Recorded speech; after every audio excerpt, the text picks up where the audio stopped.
Good afternoon, everybody. Thank you for being here. As you know, we had the tragic issue yesterday, and we wanted to try to give you as much information as we can. We have a couple of speakers. But before I do, I just want to acknowledge and really thank. I mean, this is a very tragic situation where people are coming together, and all the support and the kind words, and it's about helping the families. But I want to thank Congressman Amo, Representative Magazina, Senator Reed's office. I know they're being represented. Senator Whitehouse, you'll hear from the governor, who's been very supportive. Lieutenant Governor Sabina Matos, Representative of Secretary of State's office, Leanne Bryan. I know the secretary had talked to me personally. General Treasurer Diosa. I believe we have North Smithfield Town Administrator Scott Gibbs. Town of Coventry Representative Council President J.P. Verducci. You'll hear from the Superintendent of Schools, Randy Buck.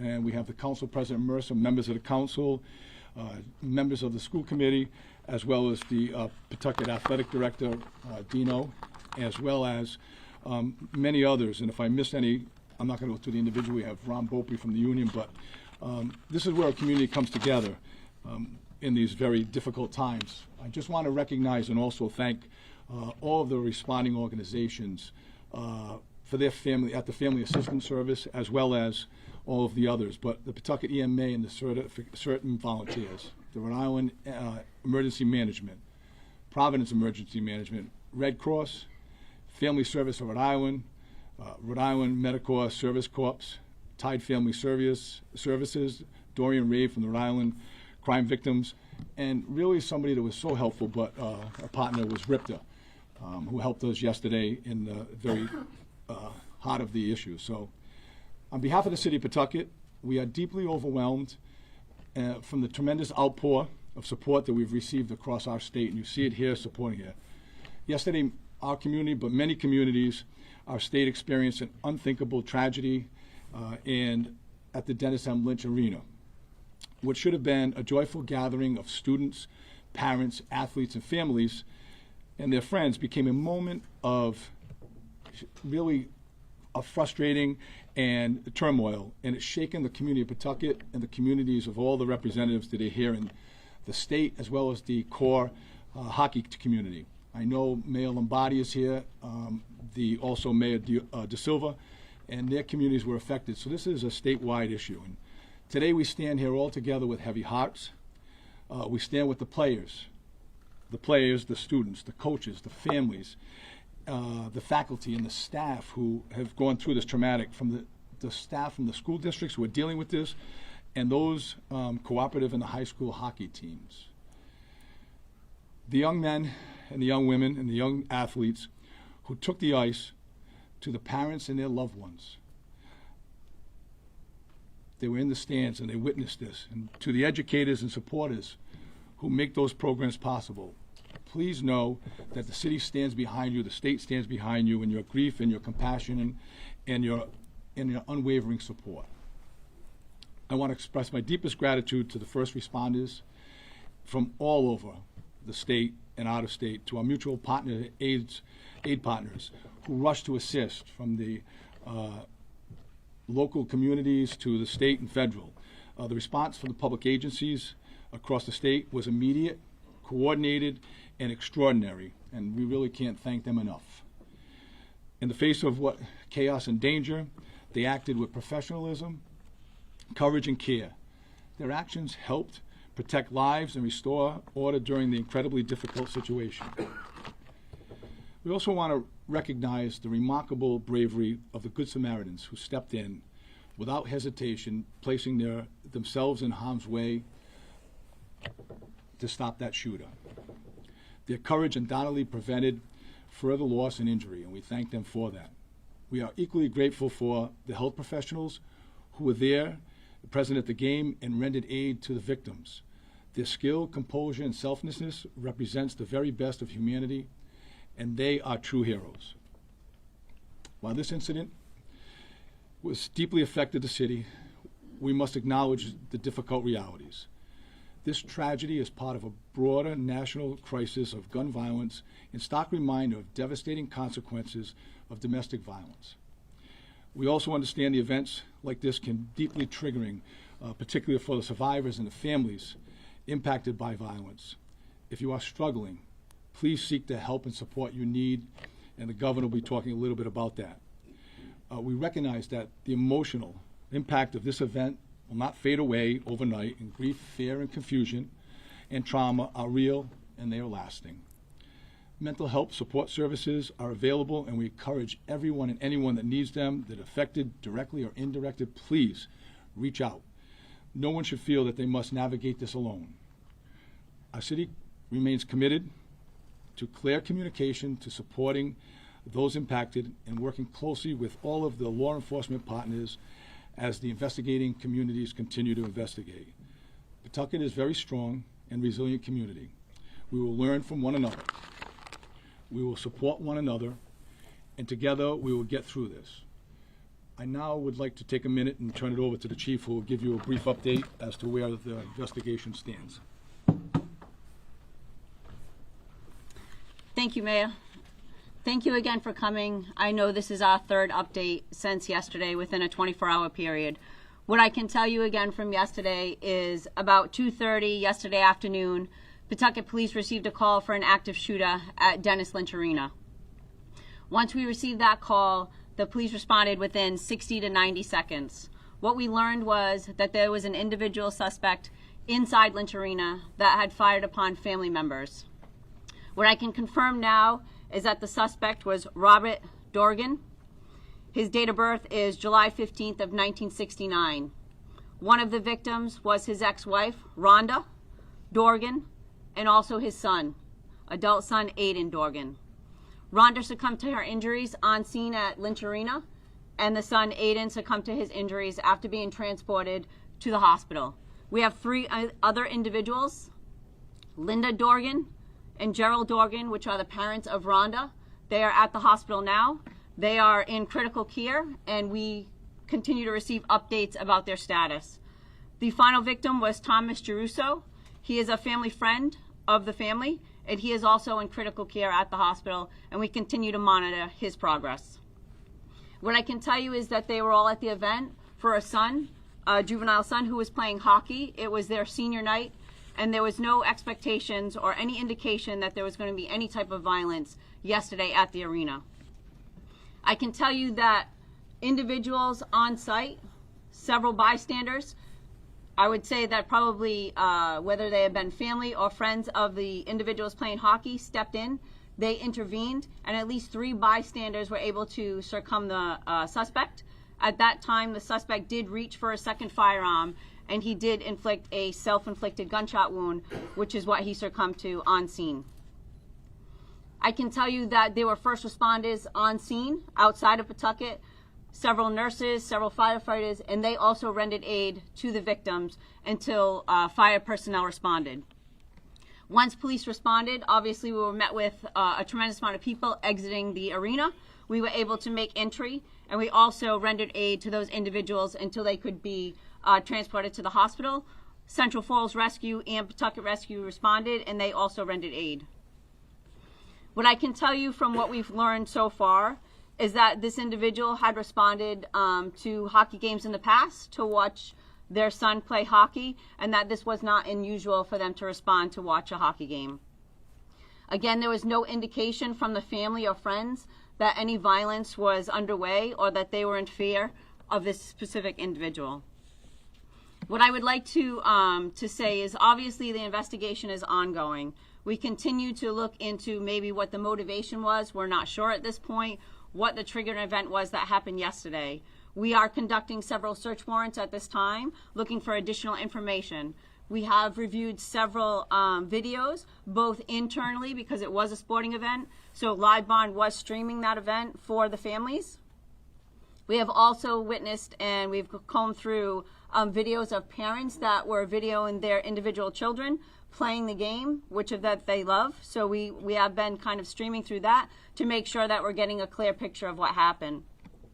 We ask that any video that may not have been forwarded to us is forwarded to the police department. We also ask that information that's coming out only come out through, obviously, the Pawtucket Police Department in the city of Pawtucket. We will be the ones that are pushing out the facts to you. So if you have questions, again, we ask that you reach out to us specifically and not to rely on social media posts.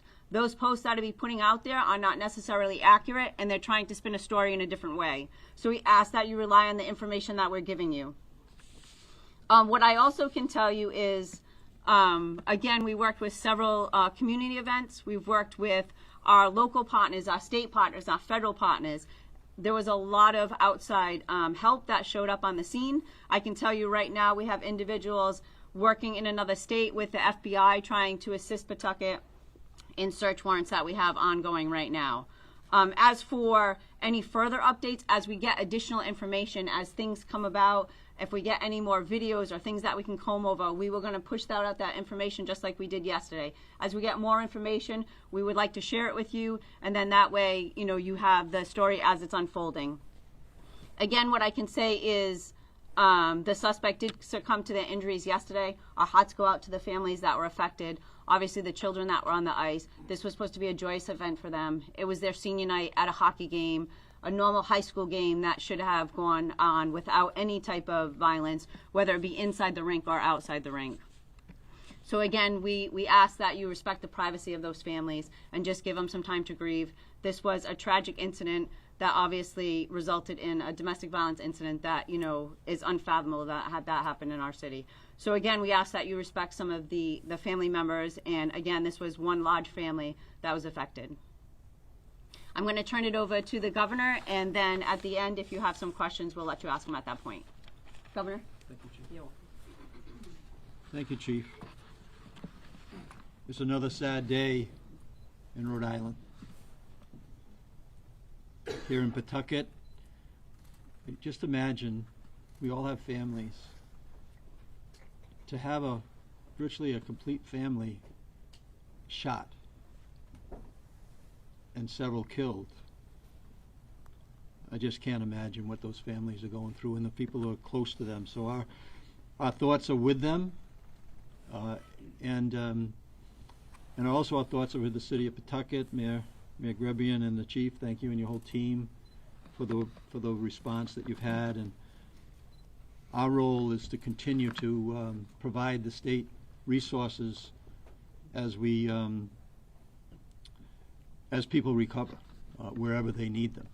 So here in Pawtucket, as always, Mayor, I stand here with Pawtucket and make sure that we reaffirm that commitment here, but also throughout the state of Rhode Island. This is an impact that's going to have a ripple effect throughout the state on many levels, whether it's just in families and friends, or it's in the communities that are represented in that rink, whether it's in the interscholastic sports territory, or whether it's in the schools that have been impacted. This is an event where we need to catch our breath, but also we need to respond, and we will. Too many Rhode Islanders know what it feels like to lose a loved one, or a neighbor, or a friend to gun violence. And too many have experienced the tragedy of domestic violence. We've made efforts in that area. We're going to double down in that area. That's a really important thing that we are going to move forward on to make sure that this domestic violence issue is one that we focus on as a state. Many members of our community are struggling right now, and I want them to know that our state is here to support each and every one of them. Director Mark Pappas is here today. I've instructed Mark to coordinate all the statewide efforts with all the different providers, all the different departments, whether it's at RIDE or whether it's in our health department. Mark will continue to organize that and make sure that we're deploying all those assets in a way that families and students and everyone that's impacted by this event will receive the help that they need. Today we put forward a dedicated statewide virtual support hub that you'll have that information on for anyone who needs any help, whether it's mental health services, domestic violence resources, guidance on how to talk with the students or children in all the communities. Yesterday I spoke to each and every municipal leader that had representation at the rink, whether it's in North Smithfield with Scott, or whether it's in East Providence, Coventry, Johnston with Mayor Policina. Mayor Rivera talked to her. First responders came in from Central Falls, as the mayor said. This has got a ripple effect that's going to impact families all around the state of Rhode Island, North Providence included in particular. So we're going to stand with the people in the state, and we're going to provide the resources in a difficult time, but that's our job, is to make sure that we're doing that, and we will. People who need help, they can go to governor.ri.gov/support-hub. That's governor.ri.gov/support-hub. They can see all the resources that will be available to them, and we'll continue to be on the ground, making sure that we're doing everything we can to make sure that we respond in a compassionate and thoughtful way. With that, I'll let Commissioner Infante Green come up and speak about the issues that are impacting the LEAs, all the education, all the students in the state. Thank you, Governor. Thank you, Mayor, for all the work. My heart is with the family and students who were impacted directly or indirectly by the shooting at the arena yesterday. Rhode Island is such a small state that the impact of this violence is being felt by all of us, especially students across our state. School and sporting events should be a safe place, a place of joy, a place of unity. Because we're so small, we know someone that was impacted by this tragedy, either directly through that person or somebody that was a spectator, but this has impacted our entire state. The unity that we saw when spectators came to support is the unity that we have in Rhode Island, especially at our sporting events. We are one. So we want to thank them, and we want to continue to move as a community. So I say to the students and the families that are listening, we are here. We're here to support you. You're not alone. Just because schools are closed this week, we are working, all of government is working to support you. There's a community of people here for you. If you need help during this hard time, and any of you that have seen the video, just by watching what happened, raises our anxiety. Ask for help. If you need immediate help, please contact 988, the Suicide and Crisis Line. You don't have to wait to go back to school. The Rhode Island Department of Education will have resources on the website. We will also be linking to the governor's website, but there will be supports on how to talk to your students, how to have conversations from students to students, what the teachers can do in preparation for school to return and for the schools that are currently open this week. There will also be other opportunities throughout the state to come together to have conversations. This is our second event in Rhode Island, and we have to make sure that our community feels the state coming together to wrap around services and support, and that's what we're here to do. Estudiantes y familias, hoy estamos hablando con ustedes. No están solos. Quiero que sepan que nosotros tenemos recursos. La oficina del gobernador tiene una página donde van a ver todos los recursos que están disponibles para ustedes. El Departamento de Educación tiene recursos de cómo hablar con sus niños, cómo hablar ustedes entre comunidades. Y por favor, si ustedes están sintiendo dificultad, llamen al 988. Prevención y suicidio y crisis. Ese es el número que ustedes tienen disponible. No tienen que esperar que las escuelas abran otra vez. Es muy importante que ustedes tengan los servicios necesarios. In addition to all the local resources that will be available on the website, RIDE has also collaborated with our partners at Hazel Health to provide virtual healthcare services to all students in Rhode Island. All Hazel visits are online, and students can connect from wherever they are, and they're available in 25 languages.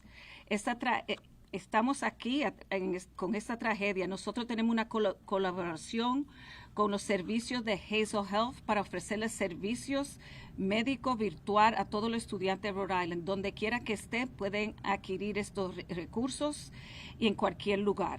Visit hazel.co to get started. Visiten a hazel.co para empezar. RIDE will be collaborating with school districts, offering supports as well as resources. We will be updating our website with additional resources for students, families, and the community at large. I want to thank all of you for the support. We have gotten an enormous amount of outpouring. I'd also like to thank our other colleagues from other states that have also given us national resources. Our schools are going to need that. Our superintendents, our principals, our teachers are going to need this support. With that, I'd like to turn to the superintendent of schools here in Pawtucket, Randy Buck, who will continue the conversation. Thank you. Thank you, Commissioner. Good afternoon, all. Like so many across our city, the Pawtucket School Department is deeply heartbroken by this tragic act of violence that has shaken our entire community here in Pawtucket. Our thoughts and prayers are with the victims, their families, and particularly those who are grieving this evening.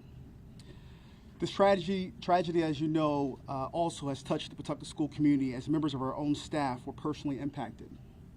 We are surrounding them with care, compassion, and the full support of our district. We're coordinating a comprehensive response for both staff and students, including access to social workers, mental health professionals, and employee assistance services this week and when students return from the break next week. In moments like these, Pawtucket comes together. We stand united in compassion, in healing, and in a shared commitment to care for one another. Thank you very much. At this time, I'm going to turn it back over to the Chief for any questions. Chief, can we just ask you, you said that the suspect's name was Robert Dorgan. The last thing you said, his name may be Roberta Esposito. So what is his legal name? And do you know if he came to the arena yesterday? Obviously he was armed. So was he coming there to kill, or was he coming there to just watch the game and something? So that was multi-part. So let me answer the first one. So legally, the name is Robert Dorgan. That's what we have on identification. We've also learned that the suspect does use the name Roberta Dorgan, and also Esposito. Again, we don't have a motive as to why the shooting happened yesterday. We can tell you that he did have 2 firearms on him. He was seen entering the building. He was seen leaving the building and then re-entering. We're not sure if he had them on him in the initial entry or not when the second time he went in. We're not sure about that. Chief, was there a confrontation between the shooter and the family before the shot? There was not. Was there any conversation between them beforehand? So whether that was in person or through messaging before the game, was there any? So what I can say about any conversations with the family, again, is that the family there that was sitting on the bleachers was affected. Some are still in critical care, so we're still gathering that information. From the video, it doesn't appear that there was any conversation or confrontation between the family before the incident happened. Chief, was Robert Dorgan living in Rhode Island? At this time, we have no indication that the suspect was living in Rhode Island. Do you know if the guns were purchased legally, and if so, were they purchased in Rhode Island? So the firearms were purchased legally, and we are investigating that with ATF, and we will release that when we have that information. Does the suspect... At this point, could you let me finish the answer, and then you can ask the next question. As soon as we get that information, we will release it. Was there any security in the building, and do you think there should have been?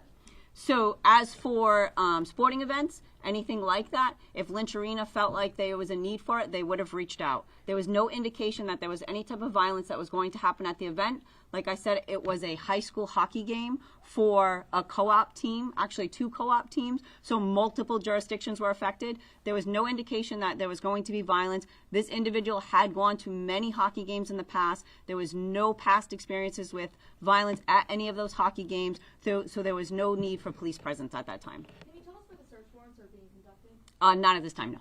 I have a question maybe for the superintendent. Is one of the victims, Mr. Druso, the same one that's working at Shea High School? Is that the connection there? Do you wanna... So out of respect for the family, I'm not going to confirm that. But again, like I shared before, it has impacted our staff members. So I don't want to share that information at this present time. But thank you for the question. For the chief, we've seen reports that the suspect had a license to carry at some point in Maine. Did he have a license to carry in Rhode Island? And what were the types of firearms that he had on him? So what I can tell you for the 2 firearms we recovered a Glock 10mm, and we also recovered a SIG 226. Those are handguns? Yes, that's correct. It appears that Robert made some comments on social media the day before about this is why trans people might go berserk. Are you investigating those comments? So we have looked into social media postings. There were tens of thousands of postings. So it is going to take us hours to comb through those postings and see if there's anything that would have gave any insight into the incident that happened yesterday. At first glance, we don't see that, but again, there were several thousand postings that we're going to have to comb through. So that's why we've reached out. Anybody that sees anything on social media to obviously refer it to us. But again, there was tens of thousands of postings. Chief, have you seen any link to any type of extremist groups? Link with Robert? Yes. Not at this time. Did he have a license to carry here in Rhode Island? So again, we are confirming with ATF. He did have a license to carry out of Florida, so we are working to see if they had a license to carry anywhere else. Could you speak to the specific impact on the specific communities impacted, like in Smithfield, and what their efforts are going to be going forward? So, I mean, that's a question, obviously, for those individual communities. What I can tell you is with the co-op, there were several communities that were affected. Obviously, the incident happened here in Pawtucket. With Blackstone Valley, though, it was North Smithfield, it was North Providence, we had PCD, we had St. Raphael's, and then obviously we had Coventry, Johnston. So there were at least 6 communities that were affected, 7 communities including Pawtucket.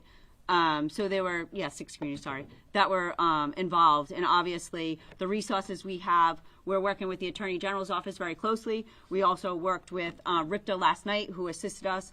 Also, we've also been in contact with our other partners locally and state partners and our federal partners.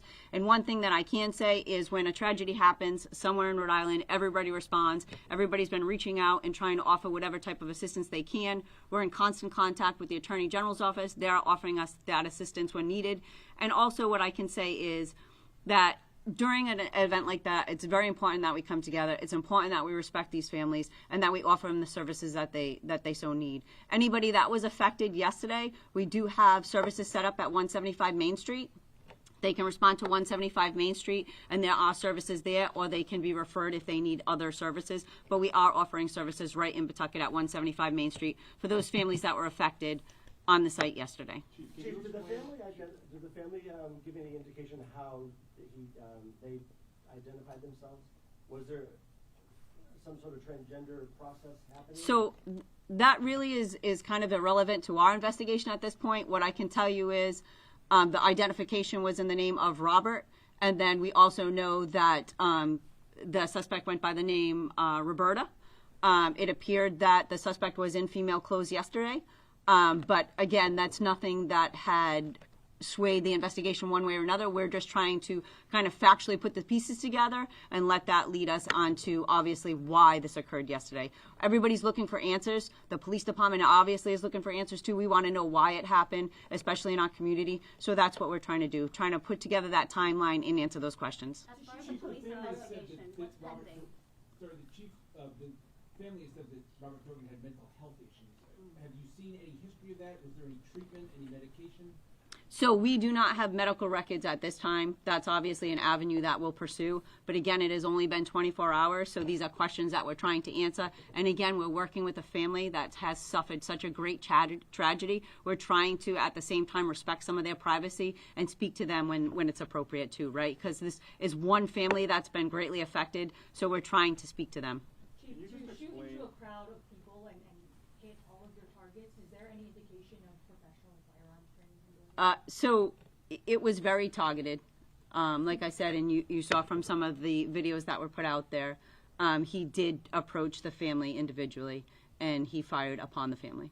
As far as the investigation, what else is pending at this point? The investigation is still pending. It's still pending. Yes. Now, So is there anything specific you can say? we were going to take the leads as they come, and we will follow through with them. Like I said, there's thousands of hours of social media that we have to comb through and other resources that we have to look at. And obviously, we're talking to people. We talked to hundreds of people yesterday, right?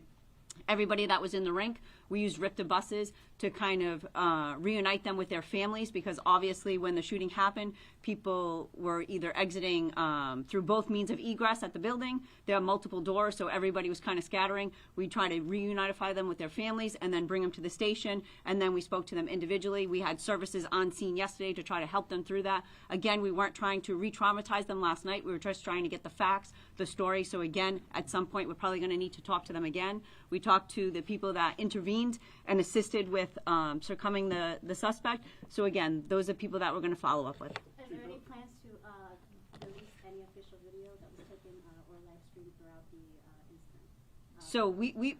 So the police department would not be releasing video of the incident, the live stream. That was up live stream through Lynch Arena through Live Barn. And again, unfortunately, that was a normal school event that they were live streaming it so that people could enjoy watching their kids play hockey, right? That was the point of it. It was not so that we could kind of put out this tragedy all over social media, right? So I ask that you respect the families that have to relive this. Every time somebody reposts that, these families are being re-traumatized. So I ask that you not do that. But again, the reason for the live stream was that families could actually enjoy their kids playing hockey. Is Dorgan known to police, and have police gone to the house before for previous incidents? So in Pawtucket, he is not known to police. There were some contacts throughout the state, but nothing that would indicate any type of violence. He was certainly traveling throughout the country. Are there any indications, any law enforcement hits in Maine and Florida and other places where he lived? Not that we had that would indicate any type of violence. We are still kind of working with our other partners throughout different states to see what information we can, because like you said, he did travel quite some distance, whether it be to other states. So we are trying to gather all that information. But again, it has only been 24 hours. So we were focusing on Rhode Island to see what kind of information we hit here. And like I said, we are out with our FBI partners right now doing search warrants outside of the state. Can you describe what you saw in the live stream? Did the Good Samaritans tackle Dorgan? So I can tell you that the Good Samaritan stepped in and they were able to overcome the suspect. And at that time, that's when he inflicted the self-inflicted gunshot wound. Do you know if he left a suicide note in any Not that we have found at this point. Can you tell us anything about his movements prior to the shooting yesterday? Transit into Rhode Island yesterday, or present in Rhode Island in the hours before? So what I can tell you is that we are establishing a timeline of what led up to the incident. What I can tell you is that we do have the individual at the premises for quite some time before the event, which wasn't unusual. Again, like I said, the person had traveled to watch the son play hockey multiple times, so that wasn't unusual. Again, we said we saw him enter the building, exit, and then re-enter. So we're trying to put that timeline together. But again, it wasn't unusual for the person to respond and watch them play hockey. Where was he living as of yesterday? So that is what we are trying to confirm at this time, but not a Rhode Island resident. Chief, apart from the event, there were some incidents, I think, with some family members about 6 years ago. Has there been, as far as you know, any contact or any issues with family or anybody else since then? I didn't say that. I'm sorry. I don't know where you got that from.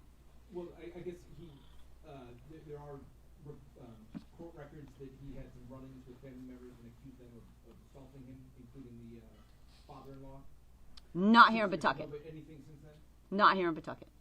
So the incidents that I think you're referring to was he was a victim in another community, but nothing that I would say, again, would make us question whether or not he had any violent tendencies. So the report you're speaking to is, again, he was a victim. Aside from the investigation, a lot of questions parents have is what kind of conversations are being had for future games. Games will be going on throughout the year. So is there a plan? Is that something different communities are thinking of right now, or in Pawtucket even? So in Pawtucket, we have a very strong community policing unit. Our community policing unit works very closely with the superintendent's office. We are in constant contact with them. We have individual SROs in our middle schools and in our high schools. We have our CPU offices that attend events. They attend it on their own time. They participate in them. Some of them have even volunteered, coached it in the past. So we are very actively involved in our events and in our youth events within the community here in Pawtucket. And again, the superintendent can attest to that. We have a very good working relationship with the superintendent, and we have a very large community policing unit that is very integrated within the schools. And once the arena opens up again, there's going to be more stringent measures to ensure that there's no guns in the facility. Am I correct? That'll be a conversation, yes. Chief, can you just talk for a minute? This is the second mass shooting in Rhode Island in 2 months, and that must be horrible to get that phone call. As the police chief, your job is to serve and protect. Can you just take a second and tell us how you're doing and what this is like for you, taking the game face off of the investigation? Just as a person, as a parent, as a human being, people are reeling here. So as a parent, obviously that hits very close to home. I have children that have participated in youth sports from a very young age.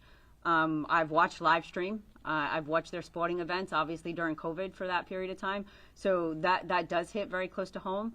As a police chief and a member of law enforcement, I think it's something that we respond to because it's what we're meant to do. It's part of our job. I think we kind of try to separate the two. We go in factually. We try to come to the bottom of what it is that happened. We try to put that information out. We try to bring justice to those families and some solace and some comfort to those families, right? So we're going to be in constant contact. Our detectives are here today as part of the interview, and obviously they're in constant contact with those families. It's kind of very hard to separate the two. It's kind of a job that I've been doing for almost 28 years. So I think at this point, you know, any phone call like this is horrific, and I don't want to receive it, and I hope I never receive another one. But I think we're trained to respond to calls of this nature.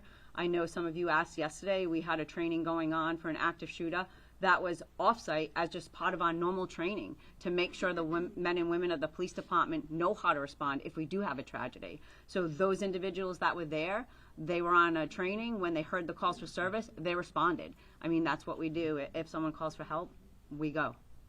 We can take 2 more questions. Chief, do you think, did Dorgan say anything? I know there was no confrontation, but did they say anything while they were?